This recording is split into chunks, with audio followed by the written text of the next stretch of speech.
এই গল্প হলো বিমলা আইসক্রিম বিক্রেতার। ও নিজের আইসক্রিমের জন্য খুব বিখ্যাত ছিল। আমার অরেঞ্জ ফ্লেভার চাই, আর আমার লেবু, আর আমার তো স্ট্রবেরি ফ্লেভার চাই। হ্যাঁ হ্যাঁ, সবাইকে দিচ্ছি। বিমলার হাতে সব সময় 1 ঘন্টা থাকতো। যখন ও ঘন্টা বাজতো তখন এলাকার সব ছোট বাচ্চারা ওর কাছে দৌড়ে চলে আসতো। এই শহরে একটা আইসক্রিমের দোকানও ছিল, কিন্তু কোনো বাচ্চা ওই দোকানে আসতো না। জানি না এই বিমলা বাচ্চাদের উপর কি জাদু করেছে, আমার আইসক্রিম কেউ খেতেই আসে না। তখনই ওখান থেকে বিমলা যাচ্ছিল। আরে ও বিমলা, বলুন, এমন কি আছে তোমার আইসক্রিমে? আমি আপনাকে কেন বলতে যাব? আচ্ছা ছাড়ো, একটা আইসক্রিম দিয়ে যাও। আপনার কাছে তো এতগুলো আইসক্রিম আছে, ওইগুলোই খান। আইসক্রিমের দোকানদার অবাক হয়ে গেল আর বিমলা ওখান থেকে চলে গেল। এবার দোকানদার চিন্তায় পড়ে গেল যে কিভাবে এই বিমলা নামের কাঁটাটিকে বের করবেন। কোনো তো রাস্তা নিশ্চয়ই আছে এই বিমলার সাথে টক্কর নেবার। পরের দিন আবার বিমলা প্রতিদিনের মতো আইসক্রিম বানিয়ে নিল আর আইসক্রিমটি বিক্রি করতে বেরিয়ে পড়ল। বিমলার ঘন্টা শুনে সব বাচ্চারা ওর দিকে দৌড়ে চলে আসে আর বিমলা একটা একটা করে সব বাচ্চাদের আইসক্রিম দিল। আজ বিমলার ভালো বিক্রি হচ্ছিল। মনে হচ্ছে আজ দুপুরের মধ্যে আমার সব আইসক্রিম বিক্রি হয়ে যাবে। আর এইরকমই হলো। বিমলা ভরা দুপুরে ওর শেষ আইসক্রিমটিও বিক্রি করে দিল আর খালি বাক্স নিয়ে ওই আইসক্রিমের দোকানের সামনে দিয়ে সে যাচ্ছিল। দেখো, আমার তো সব আইসক্রিম বিক্রি হয়ে গেছে। আর আমার তো সব পড়ে পড়ে নষ্ট হচ্ছে। এটা তুই কি করে বুঝবি যে আমার কত লোকসান হচ্ছে? যদি আমার কাছেও কেউ থাকতো তোমার মতো, যে ঘুরে ঘুরে আমার আইসক্রিম বিক্রি করতো। আর তখন দোকানদারের মাথায় একটা বুদ্ধি এলো। শোনো বিমলা, এতে তোমারও লাভ আছে আর আমারও লাভ। কিন্তু কিভাবে? আমার এই আইসক্রিম তুমি গ্রামে ঘুরে ঘুরে বিক্রি করে দাও আর আমি তোমাকে অর্ধেক টাকা দেবো। অন্তত আমার কোনো লোকসান তো হবে না। বিমলা একটু ভাবলো। প্রস্তাবটি খুব খারাপ নয়, কিন্তু কোনো কিন্তু নয়। এই নাও। দোকানদার বিমলার বাক্সতে ওর আইসক্রিমগুলো ভরে দিল আর তারপর বিমলা বেরিয়ে পড়লো আইসক্রিম বিক্রি করতে। আর সব সময়ের মতো বাচ্চারা বিমলার থেকে আইসক্রিম কেনা শুরু করে দিল। সন্ধ্যের মধ্যে বিমলা সব আইসক্রিম বিক্রি করে দিল। এই নাও ভাই, আজকে সব উপার্জন। আরে বাবা, কতদিন ধরে এই আইসক্রিমগুলি আমার দোকানেই পড়েছিল, তুমি তো একদিনেই সব বিক্রি করে দিলে। এই নাও তোমার ভাগের টাকা। বিমলা অনেক টাকা পেল। এটা নিয়ে বিমলা খুব খুশি ছিল। এরপর বিমলা ওর বাড়ি গেল আর আজ খুশিতেও খুব নাচতে লাগলো। কিছুক্ষণ পরে ওর দরজাতে জোরে জোরে কেউ ধাক্কা মারতে লাগলো। বিমলা, দরজা খোলো, দরজা খোলো। আসছি। বিমলা দরজা খুলে দেখলো অনেকজন গ্রামবাসী হাতে লাঠি নিয়ে দাঁড়িয়ে আছে। আরে কি হলো? তুমি আমার বাচ্চাদের জীবনের সাথে খেলা করছো। তুমি ওদের পোকা ধরা আইসক্রিম খাইয়েছো। না, আমি কেন এরকম করব? তাহলে কি আমরা মিথ্যা বলছি? এই দেখো, এটা তোমারই আইসক্রিম তো। বিমলা আইসক্রিমটি দেখলো আর ভাবলো এটা তো ওই আইসক্রিমের দোকানের আইসক্রিম। আরে, তোমার কাছে এটা আশা করিনি। তুমি আমার বাচ্চাদের জীবনের সাথে খেলা করছো। কাল থেকে গ্রামে তোমার আইসক্রিম কেউ কিনবে না। পঞ্চায়েত ওখান থেকে রেগে চলে গেল আর সাথে সব গ্রামের লোকেরাও। আর বিমলা ওখানে বসে কাঁদতে থাকলো। কত বড় বোকা আমি! যদি আইসক্রিম বিক্রি করার আগে একবার আমি দেখে নিতাম। লোভে পড়ে আমি অন্ধ হয়ে গেছিলাম। কত বোকা আমি! বিমলা ওর লোভের জন্য পস্তাচ্ছিল, কিন্তু পরে ভেবে লাভ কি, যখন পাখি খেতেই ঢুকে পড়ল। এই জন্য বাচ্চারা, লোভ হলো খুব খারাপ জিনিস।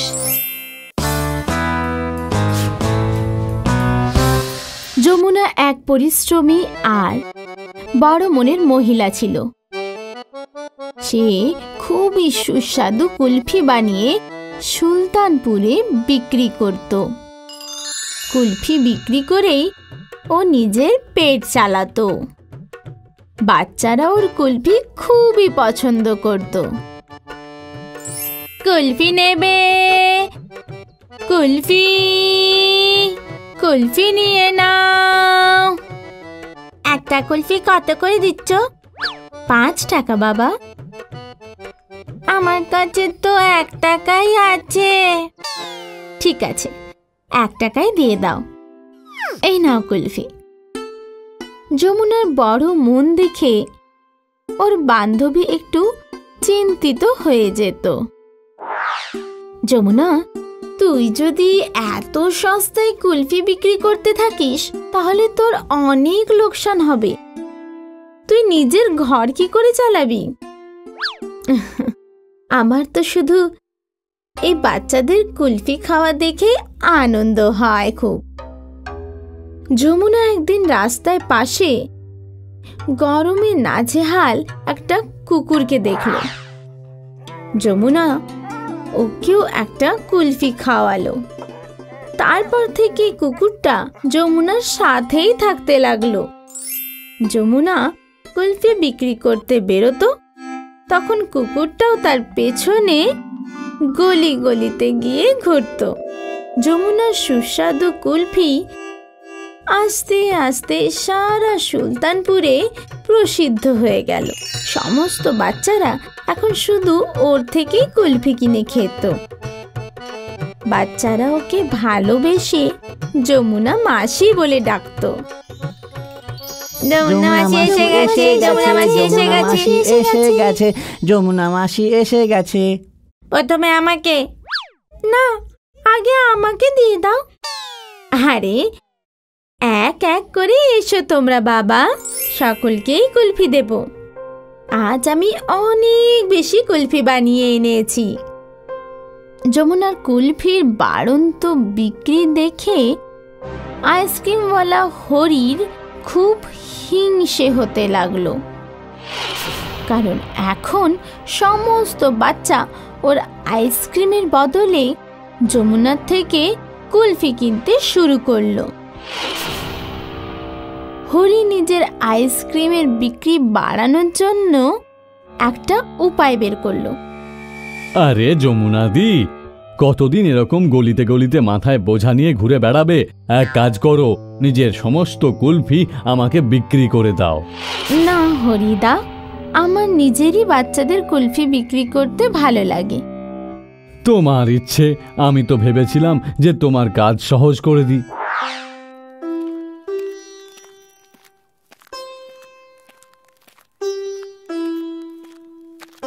একে কুলফি বিক্রি করা আটকানোর জন্য আমাকেই কিছু করতে হবে। যমুনা কুলফি বিক্রি করার জন্য গ্রামে ঘুরতো, আর সেই কুকুরটাও ওর সাথেই ঘুরতো। যমুনা একটা গলি থেকে বেরোনোর সময় কুলফির জন্য আওয়াজ দেয়।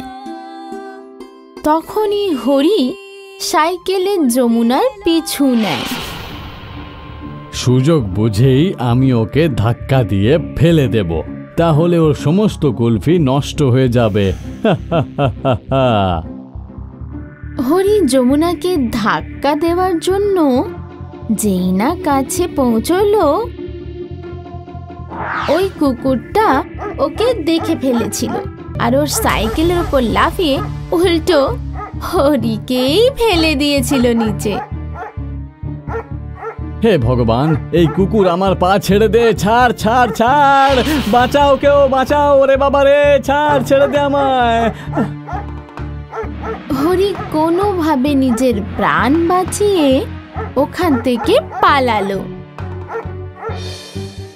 যমুনার কুলফি নষ্ট করার চক্করে ওর নিজেরই ক্ষতি হয়ে গেল, আর ওই কুকুরটা যমুনার কুলফিগুলো নষ্ট হওয়ার থেকে বাঁচিয়ে দিল। এই গল্প থেকে আমরা এই শিক্ষা পাই যে পরিশ্রম আর করুণার ফল সব সময় ভালোই পাওয়া যায়। যে অন্যের ওপর করুণা করে সে কখনোই অসুবিধায় পড়ে না।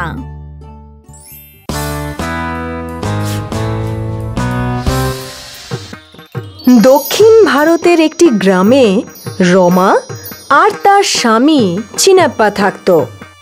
দুজনে গ্রামের একটা চাষের জমিতে দিনমজুরি করে নিজের সংসার চালাতো।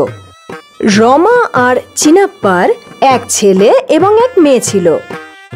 তারা তাদের সন্তানদের লেখাপড়া শিখিয়ে প্রতিষ্ঠিত করতে চেয়েছিল, কিন্তু মাঝে মধ্যেই চিনাপ্পা অসুস্থ হতে শুরু করলো। ও খুব অসুস্থ হয়ে পড়ল। এখন রমাকে চাষের জমিতে দিনমজুরির কাজও করতে হতো, নিজের সন্তানদের খেয়ালও রাখতে হতো, আর তার অসুস্থ স্বামীরও। তার শারীরিক অবস্থা দিন দিন আরও খারাপ হয়ে যাচ্ছিল। একদিন চিনাপ্পাকে দেখতে তার ভাই মোহন এলো। দাদা, দেখে তো মনে হচ্ছে তোমার শরীর খুব খারাপ। তুমি কি ডাক্তার দেখিয়েছো নাকি না? দেখিয়েছি ঠাকুরপো, কিন্তু তারপরেও কোনো উন্নতি দেখা যাচ্ছে না। হ্যাঁ, আমি মন্দিরে গিয়ে তোমার নামে পুজো দেব, তুমি নিশ্চয়ই ঠিক হয়ে যাবে। ঠিক আছে আমার ভাই। বৌদি, তোমার একার ওপরেই এই পুরো সংসারটা চালানোর দায়িত্ব এসে পড়েছে, তাই না? হ্যাঁ, কিন্তু এখন সংসার তো চালাতেই হবে না। বৌদি, আমি না একটা ইডলির দোকান খুলছি। তুমি কি সে দোকানে গিয়ে ইডলি বানাতে পারবে? এর ফলে তুমি কিছু টাকাও হাতে পেয়ে যাবে, আর তোমার এই আর্থিক পরিস্থিতিও অনেকটাই বদলে যাবে। আমার এই ব্যবসায় যা লাভ হবে সেটা আমরা দুজনে মিলে ভাগ করে নেব। হ্যাঁ, ঠিক আছে ঠাকুরপো। আর পরের দিন থেকে রমা মোহনের দোকানে ইডলি বানাতে লাগলো। গ্রামের সবার রমার তৈরি করা ইডলি খুব পছন্দ হলো। দেখতে দেখতে রমার বানানো ইডলি বিখ্যাত হয়ে গেল। দোকানে রোজ গ্রাহকেরা ভিড় করতে শুরু করলো। রমা ও মোহন দুজনেই খুব খুশি ছিল, কারণ ব্যবসা থেকে দুজনেই লাভবান হচ্ছিল। উপার্জিত হওয়া লাভের টাকায় রমা চিনাপ্পাকে ভালো চিকিৎসা করালো, আর কিছুদিনের মধ্যেই চিনাপ্পা একদম সুস্থ হয়ে গেল। এভাবে 2 মাস কেটে গেল। রমা আর মোহনের দোকানে গ্রাহকেদের ভিড় ক্রমাগত বেড়েই চলেছিল।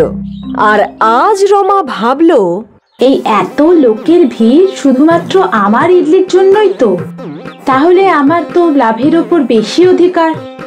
মোহন তো শুধু জিনিসপত্র কিনে এনে দেয়, আর সব খদ্দেরদের ইডলি পরিবেশন করে, তাহলে তো ওর লাভের সমান অংশ পাওয়া উচিত না? সন্ধ্যের সময় যখন লাভের অংশ দুজন ভাগাভাগি করছিল, তখন ঠাকুরপো, সব ইডলি তো আমি বানাই। যদি আমার ইডলি এত সুস্বাদু না হতো তাহলে তোমার এত লাভ হতোই না। সে তো ঠিকই বৌদি, তোমার হাতে বানানো এই ইডলি সত্যিই অসাধারণ। তাই তার জন্য আমার তো লাভের উপর বেশি অধিকার থাকা উচিত। কিন্তু বৌদি, এটা তো ঠিক না।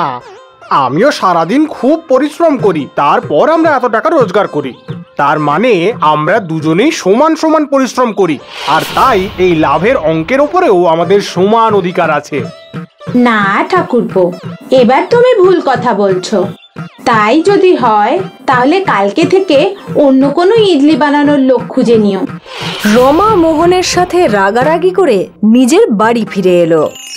আর পরদিন থেকে গ্রামে 2টো ইডলির দোকান বসলো।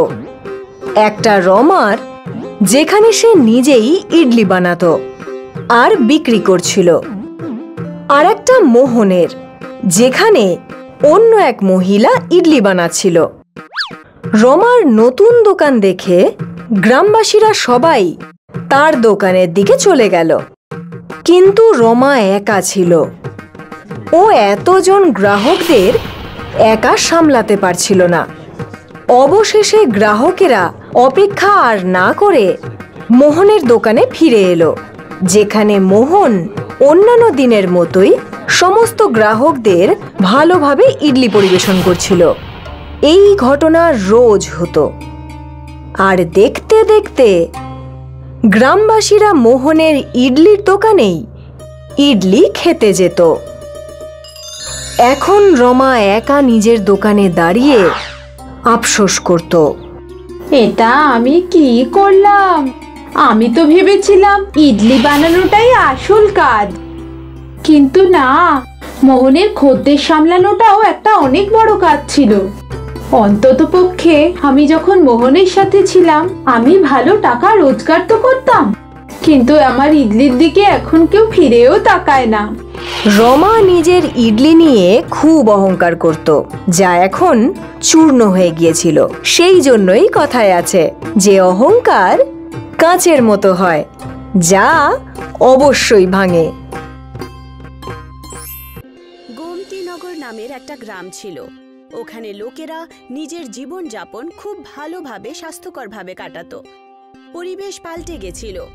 লোকেরা নতুন নতুন টেকনোলজির সাহায্য নিতে শুরু করে। কিন্তু গোমতীনগরের লোকেরা মানে গোপীনগরবাসীদের এটা মাননা ছিল যে পুরনো দিনের জিনিসগুলো খুবই ভালো ছিল, আর সেগুলোর সাহায্য নিয়েই শান্তিপূর্ণভাবে জীবনযাপন করা যাক। সেই সময়ই গগন নিজের পরিবারের সাথে গোমতীনগরে চলে আসে। গোমতীনগরে তার পরিবারের অনেক পুরনো জমিন ছিল। এখানে এসে গ্রাম আর এই ধ্বংসাবশেষ দেখে এসে মনে হয় যে আমরা আগে যেখানে ছিলাম সেখানেই বেশি খুশি ছিলাম। এখানে তো লোকেদের স্মার্টফোনের কথা ছাড়ো, টিভি অবধি নেই এখানে। আমার তো এখন থেকে ভয় হচ্ছে, বাচ্চাদের স্কুলের অ্যাডমিশনও বাকি আছে।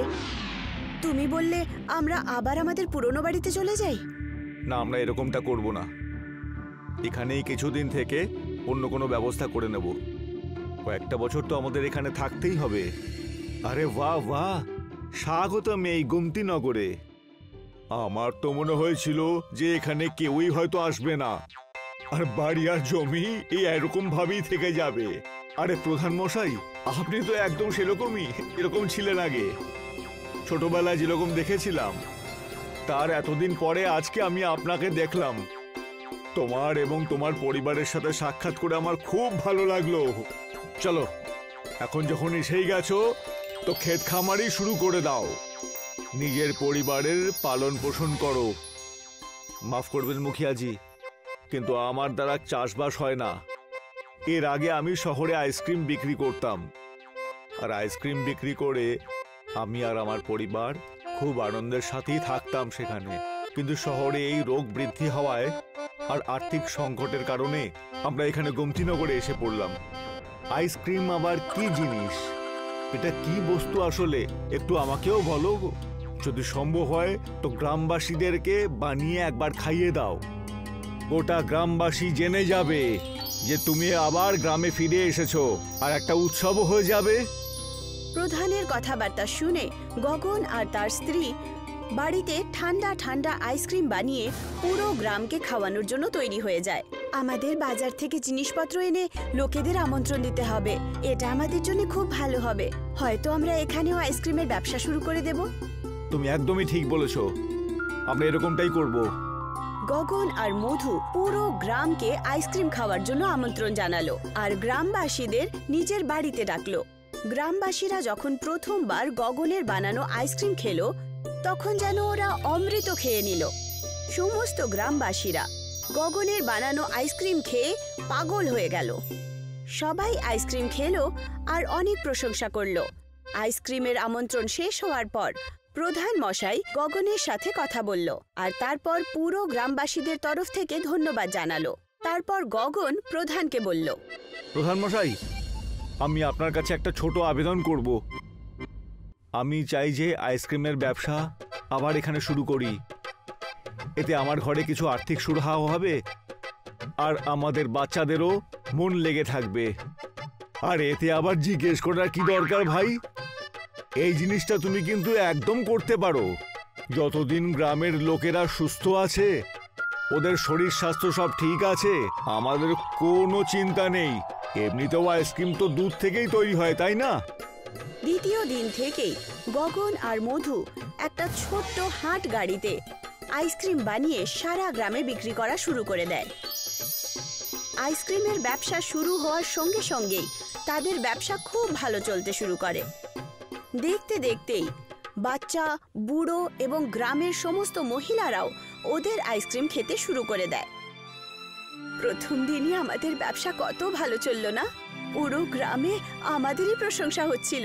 আরো একটু পয়সা রোজগার করে আমরা এই বাড়িকে একটু মরম্মত করতে পারবো আর পাশের গ্রামে আমাদের বাচ্চাদের অ্যাডমিশনও করিয়ে দেব। যদি এরকমটা হয়ে যায় তাহলে তো দারুণ ব্যাপার হয়। তোমার মুখে ফুল চন্দন পড়ুক। সময় কাটতে শুরু করলো। গগন প্রত্যেকদিন সকালে আইসক্রিমের ঠেলা নিয়ে গোমতী নগরে বিক্রি করতে যায়। রোজগার বেশি হওয়ার কারণে সে আশেপাশের অন্য গ্রামেও গিয়ে আইসক্রিম বিক্রি করতে শুরু করে আর নিজের বাচ্চাদের ভালো স্কুলে অ্যাডমিশনও করিয়ে দেয়। কিন্তু গগনের খুশি বেশি দিন অবধি টিকতে পারল না। গোমতী নগরের গ্রামের বাচ্চা আর বয়স্ক লোকেদের পেটে বেশি আইসক্রিম খাওয়ার কারণে ব্যথা হতে শুরু করে। গ্রামের লোকেদের অসুস্থ হওয়ার কারণ প্রধান আর গ্রামের অন্য লোকেরা আইসক্রিমকে দায়ী করল। পুরো গ্রাম গগনের বাড়ির বাইরে চলে এলো। বেরিয়ে এসো, শেষ পর্যন্ত তুমি তোমার শহরের চেহারাটা দেখিয়েই দিলে। গোটা গ্রামবাসী তোমার আইসক্রিম খেয়ে অসুস্থ হয়ে পড়েছে, বয়স্ক মানুষেরা যন্ত্রণায় ছটফট করছে, আর তুমি ঘরে বসে আরাম করছো আমাদের আইসক্রিম থেকে। কিন্তু আমরা তো কোনো রকম কিছু বাজে জিনিস মেশাইনি। আমরা তো ভালো দুধ আর ভালো জিনিসই ব্যবহার করেছিলাম। তাহলে আমার ছেলে কি করে অসুস্থ হলো বলো তো? ও তো কালকেই তোমাদের এখান থেকে আইসক্রিম খেয়েছিল। প্রধানমশাই, এত কথা বলার দরকার নেই। আর একে গ্রাম থেকে বের করে দাও। আমাদের এখানে কোনো শহরের লোকের দরকার নেই যে ভেজাল মেশায় জিনিসের মধ্যে। দয়া করে আমাদের কথা তো শুনুন, আমরা এরকম কিছুই করিনি, আমরা নির্দোষ। আমরা তো সবার ভালোই চাইছিলাম।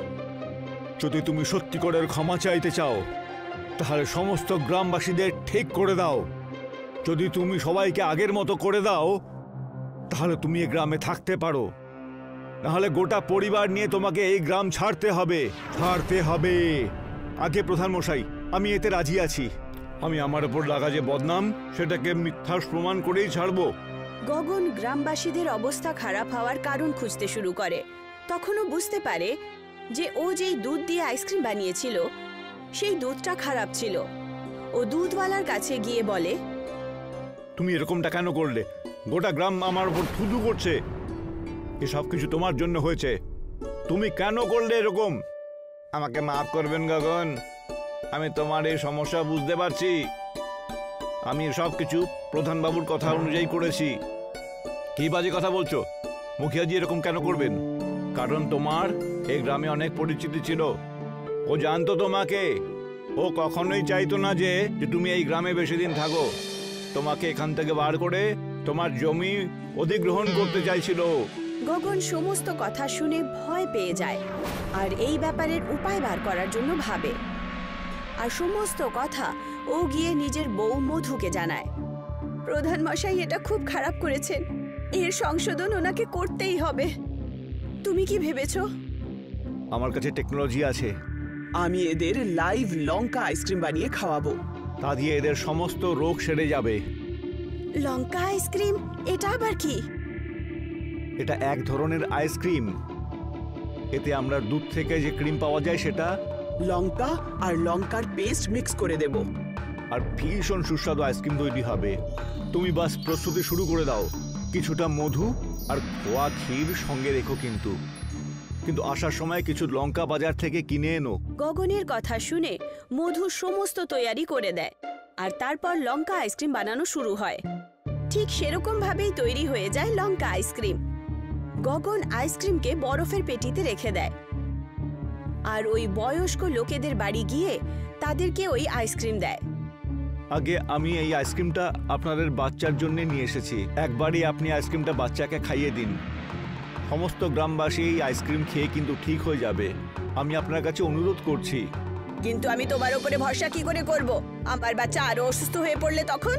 দয়া করে আপনি একবার আমাকে বিশ্বাস করুন আর বাচ্চাকে এই আইসক্রিমটা খাইয়ে দিন। ও একদম সম্পূর্ণরূপে সুস্থ হয়ে যাবে। গগনের কাছ থেকে আইসক্রিম নিয়ে ওই মহিলা নিজের বাচ্চাকে খাইয়ে দেয় আর ওর অসুস্থতা পুরোপুরিভাবে ঠিক হয়ে যায়। ঝাল ঝাল, জল আনো, জল আনো, মা খুব ঝাল, জল দাও। বাচ্চাকে চিৎকার করতে শুনে পুরো গ্রাম ওখানে জমা হয়ে যায়। গগন ওই বাচ্চাটাকে মধু দেয় আর বাচ্চাটা মধু খেয়ে চুপ হয়ে যায়। পুরো গ্রামবাসীদের সামনে সত্যিটা সামনে এসে যায়। ওরা বুঝতে পেরে যায় যে লঙ্কা আইসক্রিম খাওয়ার কারণে অসুস্থতা দূর হয়ে যাচ্ছে। প্রধান মশাইয়ের সত্যিটা গগন সবার সামনে বলে দেয় আর সব গ্রামবাসীরা প্রধানকে গ্রাম থেকে বার করে দেওয়ার নির্ণয় নেয়। না না, ওকে এখান থেকে বের করবেন না। ওকে ওর কৃতকর্মের শাস্তি ভোগ করতে দিন। হ্যাঁ নিশ্চয়ই। আর এনার শাস্তি এটাই যে উনি সবসময় এই গ্রামেই থাকবেন আর লজ্জিত অনুভব করবেন। সমস্ত গ্রামবাসীরা লঙ্কা আইসক্রিম খেয়ে ঠিক হয়ে যায় আর ওদের আইসক্রিমের ব্যবসা আবার চলতে শুরু করে। গগন নিজের বাচ্চাদেরকে লেখাপড়া করিয়ে গ্রামে শান্তিপূর্বক জীবনযাপন করতে শুরু করে। গরিব শচীন ইন্দোরে আইসক্রিম বিক্রি করত। শচীন রাত্রিবেলা 11টা পর্যন্ত আইসক্রিম বিক্রি করত। তারপর ফ্যাক্টরিতে নিজের আইসক্রিমের গাড়ি জমা করার পর বাড়িতে ফিরত। তার ছোট্ট বাড়িতে তার বড় পরিবার থাকত, তার স্ত্রী, 2টো বাচ্চা আর বয়স্ক বাবা। এই নাও দীপক আর রচনা, তোমাদের আইসক্রিম। হুররে, আমি পেয়েছি ভ্যানিলা আইসক্রিম আর আমি পেয়েছি চকলেট আইসক্রিম। আরে খাবার পরে দাঁতটা পরিষ্কার করে নিও কিন্তু, না হলে দাঁতে পোকা হবে। গীতা, খাবার নিয়ে এসো। তরকারি তো আজ শেষ হয়ে গেছে। বীরপুরওয়ালি কাকিমা এসেছিলেন। এমনিতেই তো আমাদের বাড়িতে এতজন লোক, তারপর থেকে আত্মীয়রাও চলে আসে। রুটি রাখা আছে। আরে যাদের কপালে খাবারের নাম আছে তাদের কাছে থাকবেই। তরি তরকারি মনে হয় তার ভাগ্যেই ছিল, সেই জন্য উনি খেয়েছেন। তুমি আমাকে পেঁয়াজের চাটনি দিয়ে দাও। সচিন, আমার জন্য আইসক্রিম নিয়ে আসুনি বাবা। বাবা, তুমি তোমার বয়স মতো খাবার খাও, বুঝেছো? আইসক্রিম বয়স্ক লোকেরা খায় না। বাবা, অনেক দিন হয়ে গেছে আমি মিষ্টি কোনো খাবার খাইনি, তাই ভাবি আইসক্রিম খেয়েই কাজ চালিয়ে নি। আরে তুমি চিন্তা করো না, তোমার জন্য আমি একদিন পান্তুয়া নিয়ে আসবো। শচীনের বাড়ি এত ছোট ছিল যে বৃষ্টি বাদলের দিনে তাদের ঘুমোতে খুব অসুবিধে হতো। মা, তোমার পা আমার মুখে আসছে। যদি আমি বেশি পেছনে যাই তাহলে আমি দেয়ালে মাথা ধাক্কা খাবো। আর দেয়াল মজবুত নয়, তাহলে মায়ের মাথা দেয়াল পার করে পিঙ্কি কাকির বাড়িতেও ঢুকে যেতে পারে। বাবা, ওপরে একটা ফ্লোর বানিয়ে নাও না, যখন সমস্ত লোকেরা ঘুমিয়ে পড়ে তখন ওভারল্যাপিং হয়। শোনা, মায়ের পা ছোঁয়া খুবই ভালো, বুঝেছো? তুমি এখন কয়েক মাস সহ্য করে নাও, যখন পয়সা চলে আসবে তখন উপরে আরেকটা বাড়ি বানাবো। এইটুকু বলে সবাই ঘুমিয়ে পড়ে। পরের দিন সকালবেলা শচীন ঘুম থেকে ওঠার পর আইসক্রিম গাড়ি নেওয়ার জন্য ফ্যাক্টরিতে চলে যায়। বলো, আজকে কত টাকার মাল লাগবে তোমার? আজকে 2000 টাকার মাল লাগবে আমার। ভ্যানিলা ফ্লেভারের আইসক্রিমটা বাড়িয়ে দেবেন। 2000 টাকা নয়, 3000 টাকা নিয়ে যাও। একটু পরিশ্রম করে বিক্রি করো। এই সপ্তাহে আইসক্রিম বেশি তৈরি হয়ে গেছে। কিন্তু সাহেব, আমার কাছে মাত্র 2000 টাকাই তো রয়েছে। আরে পয়সার হিসাব পরে করে নেব আমি, তুমি এখন মাল নিয়ে যাও তো। শচীন পুরো দুপুরবেলা বাজার বাজার ঘুরে বেড়াতো। আইসক্রিমওয়ালা, ভ্যানিলা, ম্যাঙ্গো, চকলেট, স্ট্রবেরি সবকিছু পাওয়া যাবে। বাচ্চারা, যুবকরা চলে এসো, এই গরমে ঠান্ডা ঠান্ডা আইসক্রিম খেয়ে নাও। ভ্যানিলাওয়ালা আইসক্রিম কত করে বাবু? ভ্যানিলা ফ্লেভারের দাম 20 টাকা থেকে শুরু। ঠাকুমা, 2 টাকার কোনো আইসক্রিম নেই নাকি? ঠাকুমা, 2 টাকার দামে কোনো আইসক্রিম আমার কাছে নেই তো। একটু সস্তাও আইসক্রিম রাখো না, গরিব লোকেরা আইসক্রিম কি করে খাবে বলো? আমি নিজেই একজন গরিব মানুষ ঠাকুমা। আইসক্রিমের দাম তো ফ্যাক্টরি লোকেরাই ঠিক করে, আমরা শুধু বিক্রি করি। কিছুক্ষণ পর একটা ছেলে শচীনের কাছে আসে। দাদা, আমার এমন একটা আইসক্রিম লাগবে যাতে ম্যাঙ্গো, চকলেট আর স্ট্রবেরি ওই 3টেই যেন মিক্স থাকে। এরকম কোনো আইসক্রিম তো আসে না এখনো। কিন্তু তুমি একটা কাজ করতে পারো, 3টে আইসক্রিমই তুমি নিয়ে নাও আর বাড়িতে গিয়ে 3টে আইসক্রিমকে একসাথে মিক্স করে নিও বাটির মধ্যে, তাহলে তোমার মনের পছন্দের মতন আইসক্রিম হয়ে যাবে। ঠিক আছে, আমাকে 3টে আইসক্রিমই দিয়ে দাও। রাত্রিবেলা যখন শচীন ফ্যাক্টরি থেকে ফেরত আসছিল তখন হঠাৎ করে আইসক্রিমের গাড়ির টায়ার ফেটে যায়। ওহো, মনে হচ্ছে আজকে ফ্যাক্টরিতে পৌঁছতে পৌঁছতে 12টা বেজে যাবে। শচীন গাড়ি ঘষতে ঘষতে খুব মুশকিলে ফ্যাক্টরি পর্যন্ত পৌঁছায়। শচীন, এত সময় লাগালি কেন? কখন থেকে অপেক্ষা করছি আমি। সকালে 1000 টাকার মাল এক্সট্রা নিয়ে গিয়েছিলি, দে পয়সা দে। বাবু, আমি অনেক চেষ্টা করেছি কিন্তু মাল বিক্রি হয়নি। আপনি যদি চান তাহলে মাল ফেরত নিয়ে রেখে নিন। গাড়ির টায়ারটাও ফেটে গেছে, কালকে আবার ঠিক করিয়ে নেবেন একটু। না, মাল আর ফেরত দিতে পারবো না। ওই মালের পয়সা তোমাকে দিতেই হবে, আর তার সাথে সাথে ফাটা টায়ারেরও পয়সা তোমায় দিতে হবে। এইসব আপনি কি বলছেন বাবু? টায়ার তো আমার জন্য ফাটেনি, তাই না? ওটা পুরনো হয়ে গিয়েছিল, সেই জন্যই ফেটে গেছে হয়তো। আর গাড়ি ঠিকঠাক রাখা আর সারানোর দায়িত্ব তো ফ্যাক্টরির, তাই না? না, ফ্যাক্টরি এইসব ছোটোখাটো কাজের জন্য মাথা ঘামাতে পারবে না। কালকে তোমাকে 1000 টাকার মালের সাথে সাথে আর 1000 টাকার টায়ারের জন্য দিতে হবে, ঠিক আছে? শচীন সেই দিন উদাস হয়ে বাড়িতে পৌঁছায়। বাবা, আজ আমাদের জন্য কোন আইসক্রিম নিয়ে এসেছো? তোমরা দুজন কেন রোজ রোজ আইসক্রিম চাও বলো তো? যাও গিয়ে শুয়ে পড়ো, আজকে আমি কোনো আইসক্রিম নিয়ে আসিনি। খাবার খাওয়ার সময় গীতা শচীনকে জিজ্ঞাসা করে, বাচ্চাদের উপর রাগ করলে কেন? আজ কি রোজগার হয়নি? ফ্যাক্টরির মালিক জোর করে বেশি মাল আমার হাতে তুলে দেয়, তারপর পয়সা চায় ও। গাড়ির টায়ারটা ফেটে গেছে, সেটার পয়সাও আমার কাছ থেকে চাইছে ও। তুমি ওনার কাছে যাওয়া বন্ধ করো, কিছুদিন মজদুরি করে নাও, তারপর নিজেরই রিক্সা নিয়ে নিও। রিক্সায় পেট্রোলের খরচা নেই। তারপর নিজের কাজ যখন ইচ্ছে হবে, যতটা ইচ্ছে হবে ততটা করো, কোনো মাথা ব্যথা নেই। পরের দিন শচীন ফ্যাক্টরিতে গেল না, আর একটা ঠিকাদারের সাথে মজদুরির মতো কাজ করার জন্য কিছুদিন শহর থেকে বাইরে চলে যায়। অন্যদিকে ফ্যাক্টরির মালিক অনেক দিন ধরে শচীনের অপেক্ষা করছিল। সে একজন আইসক্রিমওয়ালাকে জিজ্ঞাসা করে, যে শচীনের প্রতিবেশী ছিল। বান্টি, শচীন কোথায়? কতদিন হয়ে গেল ও তো এখানে আসেই না। বাবু, শচীন তো মজদুরি করার জন্য শহরের থেকে বাইরে চলে গেছে, ও আর এখানে কখনো ফিরবে না। আচ্ছা, আমার পয়সা না দিয়ে ওখান থেকে পালিয়ে গেল? কোনো না কোনো দিন তো ফিরবেই ও, তখন ওর কাছ থেকে পয়সা উসুল করব। আমার নাম হলো সাঙ্গা রেড্ডি। আমার পয়সা মেরে নিয়ে চলে যাওয়া না অত সোজা নয়, এত সহজে আমার হাত থেকেও ছাড় পাবে না, বুঝলি? শচীন কিছু মাস পর পয়সা রোজগার করে বাড়ি ফেরে। সে একটা নতুন ই-রিক্সা কিনে নিল। গীতা নারকেল ফাটালো আর পুরো গ্রামে প্রসাদ বিতরণ করে। প্রসাদ বান্টির বাড়িতেও পৌঁছায়। নাও বান্টি দাদা, প্রসাদ, আমাদের বাড়িতে নতুন ই-রিক্সা এসেছে। খুব ভালো বৌদি, শচীন খুব উন্নতি করছে আজকাল। বান্টি গিয়ে ফ্যাক্টরির মালিককে এই কথাটা বলে দেয়। বাবু, শচীন একটা নতুন ই-রিক্সা কিনেছে, খুব সুখী রয়েছে আজকাল ওরা। আজকে ওর বাড়িতে কাউকে আমি পাঠাচ্ছি। রাত্রিবেলা একটা লোক শচীনের বাড়িতে আসে। শচীন, আমাকে সাঙ্গা রেড্ডি পাঠিয়েছে, বুঝলি? তুই ওনার পয়সা দিসনি নাকি? হিসাব করার জন্য সাহেব তোকে ডেকে পাঠিয়েছে। আমার কাছে সাঙ্গা রেড্ডির কোনো পয়সা নেই, ওর মাল আমি গাড়িতেই ছেড়ে এসেছিলাম, আর টায়ারের পয়সা দেওয়া আমার কাজ নয়, বুঝলি? সাঙ্গা রেড্ডিকে গিয়ে বলে দে যে আমি আর এখন ওর গোলাম নয়। সাঙ্গা রেড্ডির লোক গিয়ে সমস্ত কথা সাঙ্গা রেড্ডিকে বলে দেয়। একটা ই-রিক্সা কিনেছে বলে ও মনে করছে যে ও আমার মতন একজন বড় বিজনেসম্যান হয়ে গেছে। খুব অহংকার দেখাচ্ছে, তাই না? ও, আমি ওর অহংকার বের করে দেব। ওকে কাঁদতে কাঁদতে আমার কাছে একদিন আসতেই হবে কাজ চাওয়ার জন্য। শচীনের বাড়ি পাতলা গলিতে ছিল, ই-রিক্সা ওখানে পৌঁছতে পারছিল না। সেই জন্য শচীন রিক্সা একটা রোডের ওপরে দোকানের সামনে দাঁড় করাতো। তুমি ই-রিক্সা রোডে দাঁড় করিয়ে চলে আসো, যদি কেউ তুলে নিয়ে যায় তখন? এত ভারী রিক্সাটাকে কে তুলে নিয়ে পালাবে? আরে আরো বাকিদের বাহন তো ওখানেই দাঁড় করানো থাকে। যখন ওরা কোনো ভয় পায় না, তাহলে আমি কেন ভয় পাবো? আর আমার মতন গরিব মানুষের শত্রু তো কেউ নেই। দেখো, আজকে আমি তোমার জন্য একটা শাড়ি নিয়ে এসেছি, আর বাচ্চাদের জন্য পান্তুয়া নিয়ে এসেছি। সাঙ্গা রেড্ডি বান্টির কাছে চুরি চুরি জেনে নিয়েছিল যে শচীন নিজের রিক্সা রোডে কোথায় দাঁড় করায়।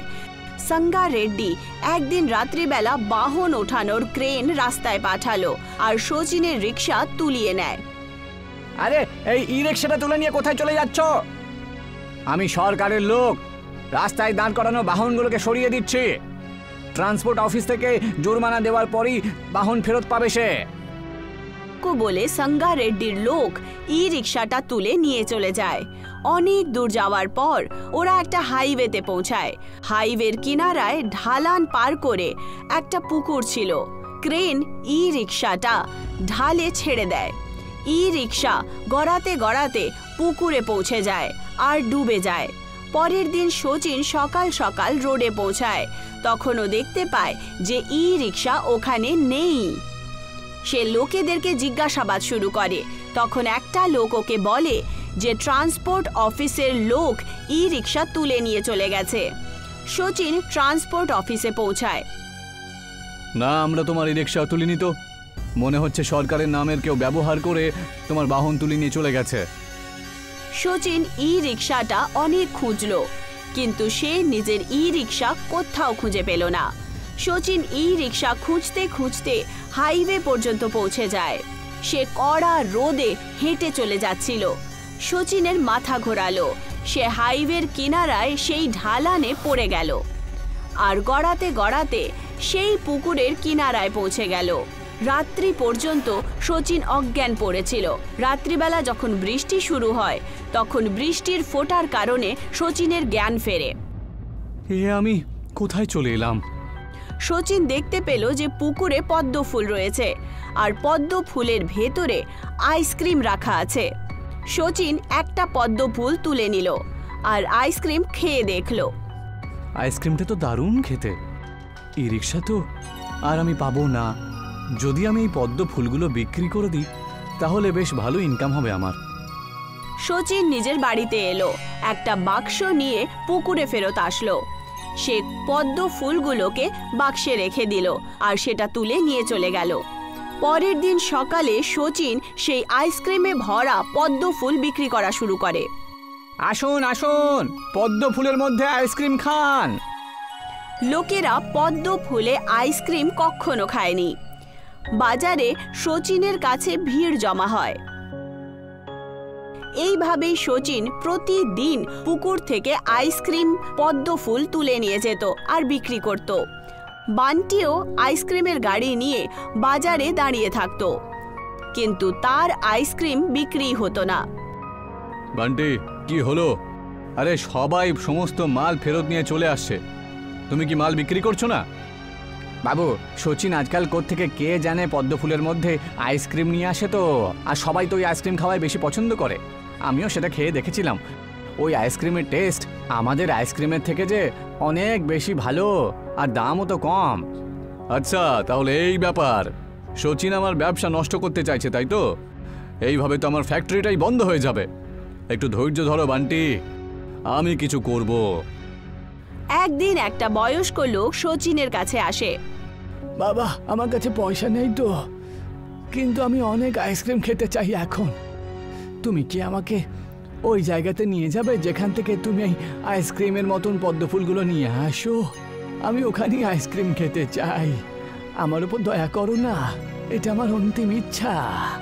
কিছুদিন আগেই শচীনের বাবার মৃত্যু হয়েছিল। সেই বুড়ো লোকটার মধ্যে শচীন নিজের বাবাকে দেখতে পায়। শচীন বুড়ো লোকটাকে রাত্রিবেলা পুকুরে নিয়ে যায়। এই দেখুন আঙ্কেল, আমি এখান থেকেই পদ্ম ফুল নিয়ে যাই তো। পরের দিন রাত্রে যখন এখানে আসি, এখানে নতুন নতুন পদ্ম ফুল চলে আসে। আমি জানি না এটা কিভাবে হয়, কিন্তু এই পদ্ম ফুলগুলো থাকার কারণেই তো আমি রোজগার করতে পারছি। সেই বুড়ো লোকটাকে সঙ্গা রেড্ডি পাঠিয়েছিল। বুড়ো লোকটা গিয়ে সঙ্গা রেড্ডিকে সমস্ত কথা বলে দেয়। ঠিক আছে আঙ্কেল, তোমার কাজ এখন শেষ হলো। এই নাও তোমার পয়সা, আর এখান থেকে বিদায় হও। আর ওই পুকুরের ব্যাপারে কাউকে তুমি বলবে না, আমি একা ওখানে যাব। সঙ্গা রেড্ডি একটা ট্রাক নিয়ে সেই পুকুরে পৌঁছায়, কিন্তু সে ওখানে কোনো পদ্ম ফুল দেখতে পায় না। এ কি, এখানে তো কোনো পদ্ম ফুল নেই। মনে হচ্ছে পদ্ম ফুল পুকুরের মধ্যে রয়েছে। সঙ্গা রেড্ডি পুকুরে ডুব মারে আর ভেতরে চলে যায়। সে শ্বাস আটকে অনেকক্ষণ পর্যন্ত পুকুরের ভেতরে পদ্ম ফুল খোঁজে। হঠাৎ করে তার পা কোনো একটা জিনিসে আটকে যায়। সঙ্গা রেড্ডি দেখতে পায় যে তার পা শচীনের ই রিক্সায় ফেসে গেছে। সে নিজের পা বার করার অনেক চেষ্টা করে, কিন্তু সে নিজের পা ই রিক্সা থেকে বার করতে পারে না। সঙ্গা রেড্ডি বেশিক্ষণ পর্যন্ত শ্বাস আটকাতে পারল না আর জলের ভেতরেই অজ্ঞান হয়ে যায়। তার শরীর পুকুরের ওপরে ভাসতে শুরু করে। কিছুক্ষণ পর শচীন পুকুরে পদ্ম ফুল নিতে আসে। ও দেখতে পায় পুকুরে সঙ্গা রেড্ডির বডি ভাসছিল। শচীন সঙ্গা রেড্ডির বডিটা পুকুর থেকে বাইরে বার করে। অনেকক্ষণ পর সঙ্গা রেড্ডির জ্ঞান ফেরে। রেড্ডি বাবু, আপনি এখানে কি করে এলেন? সঙ্গা রেড্ডির চোখে জল চলে আসে। আমায় ক্ষমা করে দে ভাই, আমি তোর ই রিক্সা চুলে নিয়ে চলে এসেছিলাম রে। আমি তোর পদ্ম ফুল চুরি করতে এসেছিলাম, কিন্তু এই পুকুরের মধ্যে ডুবে গিয়ে তোর ই রিক্সাটাই আমার পাটা আটকে যায়, বুঝলি তো? আর আমি অজ্ঞান হয়ে যাই কি করে জানি না। তুমি যদি সময় মতো না আসতে তাহলে আমি বাঁচতেই পারতাম না। তোমার সাথে আমার কোনো শত্রুতা আমার নেই, তাও আমার অহংকারের কারণে আমি পাগল হয়ে গিয়েছিলাম। কোনো ব্যাপার না সাহেব, যা হয় ভালোর জন্যই তো হয়। অন্ততপক্ষে এখন তো আপনি আপনার ভুল বুঝতে পেরেছেন। তোমার আইসক্রিমের সামনে আমার ফ্যাক্টরির আইসক্রিম টিকবে না। আমি এই ফ্যাক্টরি বিক্রি করে অন্য শহরে ফ্যাক্টরি লাগাতে চলেছি। সাঙ্গা রেড্ডি শহর ছেড়ে চলে যায়। শচীন পদ্ম ফুলের ভেতরে আইসক্রিম বিক্রি করে করে অনেক ধনী হয়ে ওঠে আর সে নিজের ফ্যাক্টরিও দাঁড় করিয়ে দেয়।